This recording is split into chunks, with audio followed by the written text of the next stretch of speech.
It feels like this part of the Formula One season is officially the controversy season, with the FIA handing out questionable penalties like they're candy and teams making strategy calls that raise more questions than answers.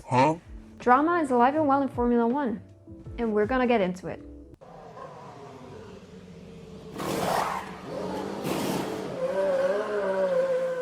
Hey everyone, welcome back to the channel. My name is Hannah and today we will be talking about the Italian Grand Prix. But before we start, please make sure you like this video, subscribe to the channel, and let's dive in. Let's start with the practice session, where the main character was not Max Verstappen, was not Ferrari, was not McLaren, it was the gravel. Cars either went wide or locked up, which caused a lot of them to beach, rocks flew everywhere on track, and there were a lot of red flags because the track had to be cleaned. Ferrari gave fans a glimmer of hope when Hamilton and Leclerc finished practice 1 in P1 and P2, followed by Carlos Sainz, an ex-Ferrari, in P3. But of course, Ferrari and hope do not go hand in hand. By FP2 and FP3, normal service resumed with the McLaren's on the top, with Charles Leclerc hanging on second place in both of the practices, which led us all to believe, okay, Charles Leclerc is nailed to the top 3 positions and Carlos Sainz is not very far behind. But then came qualifying. Q1 didn't bring much surprise, the usual suspects got eliminated. What was a little bit disheartening though was Hajar getting eliminated after reaching the podium in Zandvoort. Q2 is where I got a little bit frustrated because Williams was doing quite a good job in the first practice session and the second practice session as well.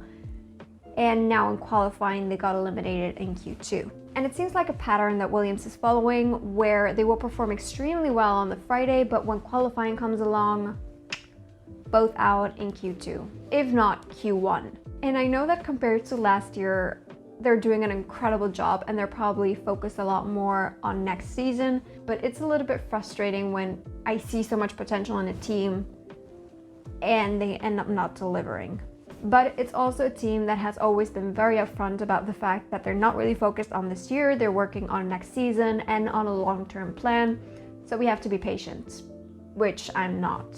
Q3 came along with a very big surprise. Max Verstappen put in the fastest lap in Formula One history, and we didn't get to see it. Norris and Piastri were right behind him with the McLaren's, which is business as usual. And then the race. Before lights even went out, Hulkenberg had to bow out because of hydraulic failure, and it is very disappointing because his teammates Gabriel Bortoleto ended up snatching P8. The opening laps were really intense and interesting. We had quite a duel between Oscar and Leclerc, which Oscar ended up winning. And then we also had a really tense battle for pole between Max and Lando. Lando overtook Max, then Max overtook Lando on the outside, and so he had to give the position back before the FIA even started to investigate. But then he ended up overtaking Lando anyways, so. We also got a 5-second penalty for Ocon for forcing Lance Stroll off track. And sadly, Fernando Alonso had to retire on lap 26 because he completely destroyed his suspension. I was really hoping for a safety car or a virtual safety car, but alas, he made it back to the pit safely, so crisis averted. Now, James Vowell suggested earlier this week that Alex Albon should take Carlos Sainz to his temples around the world to sort of get rid of whatever curse Carlos Sainz might have. I think they should bring Fernando Alonso with them, or do the Camino de Santiago since they're both Spanish, because I don't know what's happening to the Spanish this season, but they're having the worst luck imaginable. Speaking of Carlos Sainz and incidents, he also almost gave us a safety car when he crashed into Oliver Bearman.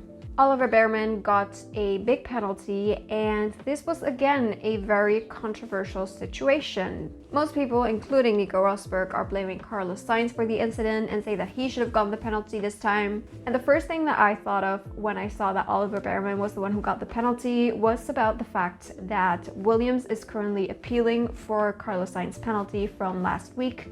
So maybe this is a way of the FIA saying that we're even now.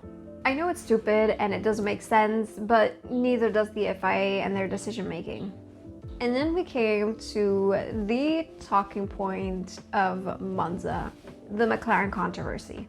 To put you into context, there were less than 10 laps left of the race, and neither of the McLarens had made their pit stop yet. Lando was leading, which meant that according to Papaya rules, he has priority on the pit stop, and he chose to go in second, with the promise of his engineer that Oscar would not undercut him. Spoiler alert, he got undercut by Oscar. Now I want to pause here a little bit and talk about why did Lando think it was a good idea to pit second?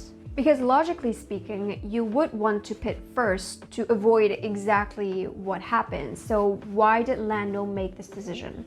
And there's two possible theories on this. Number one, what I call the team player theory. Charles Leclerc was in 4th place behind the McLarens with an 18-second gap, which is quite a lot, but he had already done his pit stop. So there was a little bit of a risk of him possibly undercutting one of the McLarens. So maybe Lando decided to play the team game and sort of stall Charles Leclerc so that Oscar would be able to pit and not lose their position, and they would end 2-3 on the podium, which is the strategy that most teams, except for Mercedes, were able to pull off during Monaco.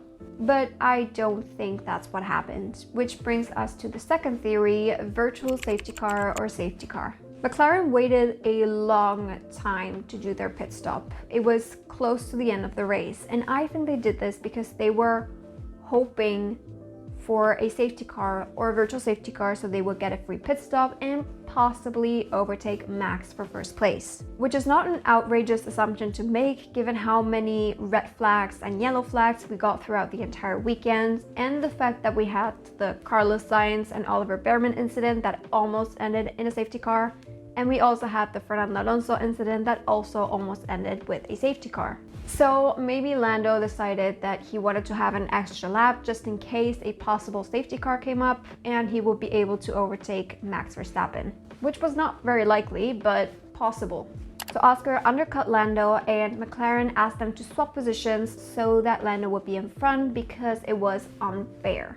I personally don't think McLaren should have asked them to swap positions. Yes, it wasn't Lando's fault that the pit stop went slowly, but it also wasn't Oscar's fault that the pit stop went slowly. During races, you are constantly making decisions and taking risks, and Lando Norris was given the option to pit first or second, and he made the decision of pitting second, taking a risk. He made the wrong choice.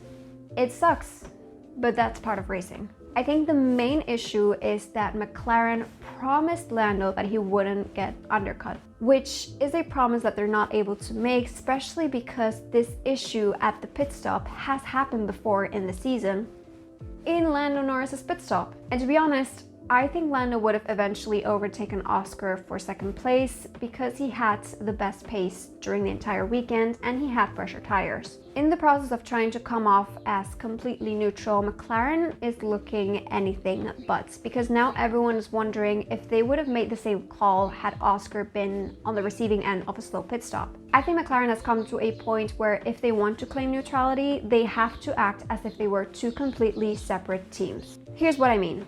If the same situation happened with another team, say Lando versus Max, McLaren wouldn't have the authority to call Red Bull and say, "Hey, so we had a very slow pit stop for Lando. Could you pretty please ask Max if he would give the position back?" That's just not how it works, and we all know that Max would never in a million years give that position back. So when it's Lando versus Oscar in these situations, I don't think McLaren has to step in either. If it's something that the team truly controls, like the pit stop order, then fine. But once it plays out on track, I think it should be up to the drivers. In conclusion, life isn't fair, and neither is racing. I think the funniest thing about the situation was Max's reaction on the radio. Have swap places, Max.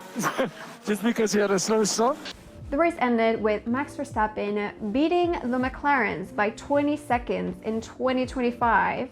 But the thing that jumped out to me about this win was the reaction of the Tifosi, because they were singing Max Verstappen's theme song. Anthem time.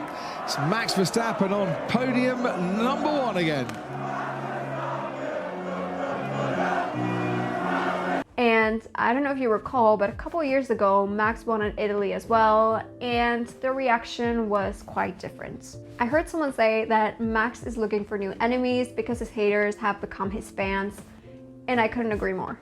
And for the first time in a long time, I am happy to take a look at how the predictions ended. I predicted in third place Oscar Piastri, which was correct. In second place, I predicted Lando Norris, which was also correct. And in first place, I predicted Charles Leclerc, which was wrong, but I'm not mad about it. ChatGPT predicted third place Max Verstappen, which was wrong. Second place, Lando Norris, which was correct. And first place, Oscar Piastri, which was wrong.